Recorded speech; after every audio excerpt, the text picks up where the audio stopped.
Welcome to the last breakfast. Please enjoy the video. You start by ensuring the device is powered and permitted to use location. A low battery or blocked permission will derail everything. Once done, flip airplane mode on then off to clear radios and force a fresh GPS handshake. Make sure location mode is set to high accuracy so the device uses Wi-Fi, cellular, and satellites. This reduces cold start time and improves initial fixes.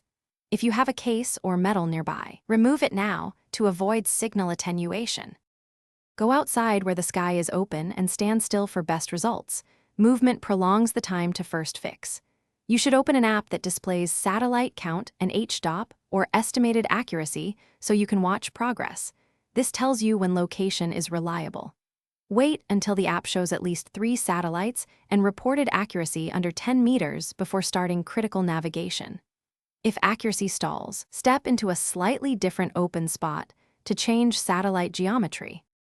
Begin your route once the map centers and accuracy is acceptable. This prevents wrong turns. If your position drifts, close and reopen the GPS app to force a new fix and clear the app cache if stale data persists. Make sure background apps aren't hogging sensors. For persistent issues, reboot the device to reset hardware or test another GPS app or a second device to isolate software versus hardware faults. This single troubleshooting step often reveals. Thanks for watching. If this was helpful, leave a like and consider subscribing. See you next time.